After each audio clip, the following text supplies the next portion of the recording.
drilling down on Hong Kong, not just what's really going on there day to day, right? After all, look, I mean, any news organization can point a camera at a bunch of protesters and say, oh, look at the angry protesters. They're chanting for democracy. They must be good. China then bad, right? Problem is, see, in the news business, things aren't usually that simple. And when somebody tries to make it that simple, maybe you ought not trust them. Let's start with this. The protesters themselves. Ask yourself, what are they really so angry about? Some obscure extradition law? More market reforms? Democracy? No. See, what they're really angry about is the fact that the Hong Kong gravy train of their parents and grandparents, the ones their parents and grandparents were on, it no longer exists. You see, it used to be that if you were a resident of Hong Kong, man, you had practically won the lottery. It was the Asian economic hub for finance, distribution, transportation, manufacturing. In fact, it represented, get this, 40% of the entire GDP of China. So when most mainlanders were kind of poor, Hong Kongers were making bank with among the highest quality of living in the entire world. But now, because of China's market reforms, distribution, transportation, manufacturing have all gone over to the mainland, improving the lives of millions of Chinese citizens there. But as for Hong Kong, well, it's still a leader in finance, but it's no longer the be-all and the end-all, as we like to say. In fact, remember when I told you that Hong Kong used to make up 40% of China's entire GDP? 40%. What do you think that number is now? What do you think that number is today? 2%. 2%. From 40% to 2%. You'd be mad too, right? Maybe you'd be protesting. So this angry, disaffected youth, they need to vent. But how do they do it? Enter someone we've talked about before on this show. Anti-China tycoon Jimmy Lai. This guy's like a businessman with impressive credentials. Hundreds of millions of dollars, a hatred for China, and maybe most importantly, solid connections to Washington. Let's reveal what that includes. That guy. See him right there? It includes a documented, ongoing relationship with National Security Advisor John Bolton, pictured next to him. How chummy. You get the picture? It is Lai, the media tycoon, and others like him who are supporting what some would say is even instigating these Hong Kong protests. Now, a lot of folks are going to be telling you this kind of stuff. This is drilling down. It's something we think you should know as we prepare to drill down some more tonight on the drivers behind the protests with our special correspondent live from Hong Kong, here on the news with Rick Sanchez, where we believe it's time to do news again. Tonight, by drilling down, as we like to call it, on the moves behind the movement. The moves behind the movement. Who are the organizations? Who are the people, the governments that are supporting, even orchestrating the protests on the streets of Hong Kong? That is our focus tonight, as we're joined by News with Rick Sanchez, special correspondent, once again, Michelle Greenstein, who, as you know, has been doing yeoman's work all week long live from Hong Kong. Michelle, let's talk about these organizations reputedly behind the protest. And I want to begin with, interestingly enough, and this may come as a surprise to a lot of people, the Ukraine connection. What is, if you could tell us, our viewers, what is Winter on Fire?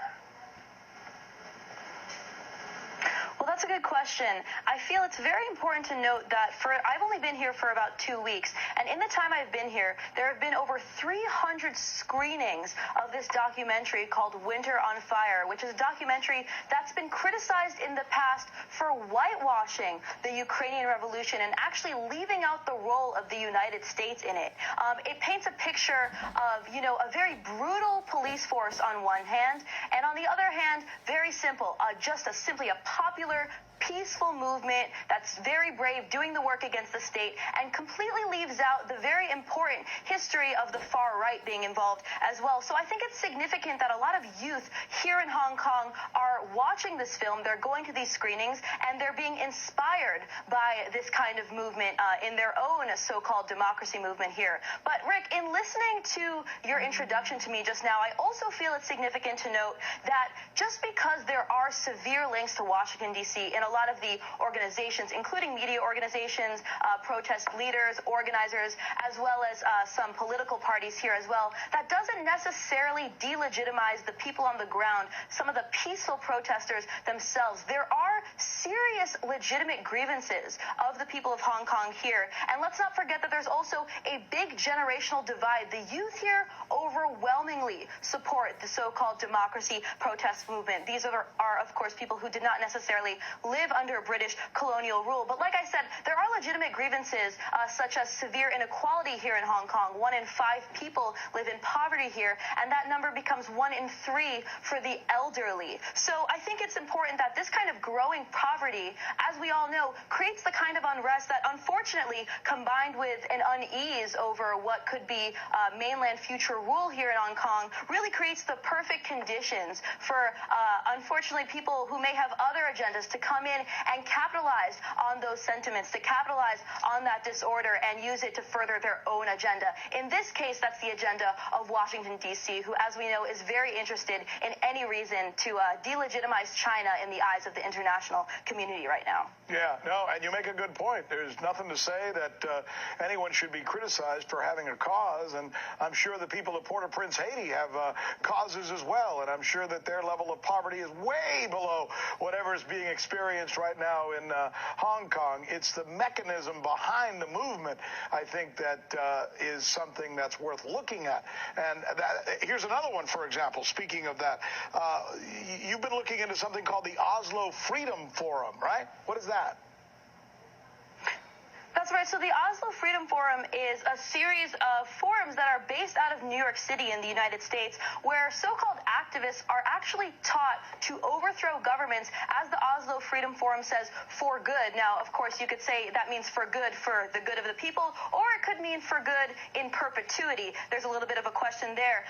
Now, a lot of these activists from Hong Kong were actually trained in preparation for the 2014 Occupy Central protest movement here, and they were actually described as weapons of mass destruction against the Chinese state. 10,000 protesters from Occupy Central were trained by the Oslo Freedom Forum, according to the BBC. So it's very possible that thousands of anti-extradition law protesters were trained by the forum as well. And there's also, I understand, correct me if I'm wrong, some comparisons being made generally to the color revolution. Certainly. Well, there's some comparisons being made as this being a color revolution because of the sketchy role that U.S. leaders and politicians have been playing in terms of leaders here in the movement. Although this is called a leaderless movement, there are clearly organizations that are pushing this anti-China movement here in Hong Kong. And I feel it's important to note, while we're on the subject of the Oslo Freedom Forum, that someone from the forum was actually in contact with a man named Joshua Wong on the regular, apparently daily, according to the BBC, during that 2014 movement. And this is the same Joshua Wong, the same so-called democracy activist who was caught in July meeting with a State Department official from the United States right here in Hong Kong. And this is also the same person who received an award from an organization called Freedom House, which, as we know, is a subsidiary of the National Endowment for Democracy. Now, these links to the National Endowment for Democracy, although they do not end with Joshua Wong, there are a few more as well, are significant to talk about because the former president of the National Endowment for Democracy actually said that the endowment was created because there was too much stigma of so-called democracy groups being associated with the CIA. So they created the endowment to actually remove the stigma and scrutiny that came with the CIA. And in addition to that, someone who helped draft the legislation to create the endowment said, quote, a lot of what we do now was done 25 years ago by the CIA. Let me ask you a question that I think a lot of people are curious about who've been watching this. They had a protest originally for one reason. Then, when they were kind of given a answer in the suspension of the extradition law, they continued protesting and added about another 4 reasons. Then yesterday we learned that they've essentially gotten rid of that complaint altogether, that demand, and said, okay, that law is gone. Are they still going to protest? And don't they fear losing a little bit of credibility where it looks like they're just moving the goalpost every time? So they may lose credibility, but there are 2 things that come out for the people who want this movement to continue in perpetuity if they do continue protesting. One is that every day these protests continue, there is more fuel to add to this anti-China fire. And there's some of that fuel is pointing your cameras at the police who are reacting to some of these protesters, who some of them are really being violent against police forces and against innocent people, although not all of them, but some of them certainly are, probably those who are trained by the Oslo Freedom Forum. But when I'm on the ground, Rick, during these protests, I cannot overstate to you the amount of press that always has its cameras pointed at the police. And while I'm walking around these protests, I almost never see cameras pointed at the protesters who are really just blocks away at some time. And also to answer your question, I spoke to the head of the largest labor organization here in Hong Kong. And to answer your question, he actually is of the position that these 5 demands had never had anything to do about the extradition law amendment, and that they were always simply an excuse to continue this protest movement in perpetuity. Let's take a listen. 其實政府咧已經好明確。 The government has already explicitly suspended the bill. It even said it is dead. So the protesters' demand to withdraw the bill and the 5 demands are an excuse. The original movement has been eroded.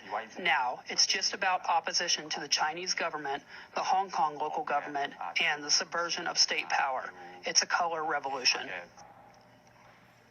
Unbelievable stuff. You know, Michelle, we're about out of time, but that's been such a comprehensive report. Thank you so much for your understanding and helping us understand what's going on there in Hong Kong. Thank you once again.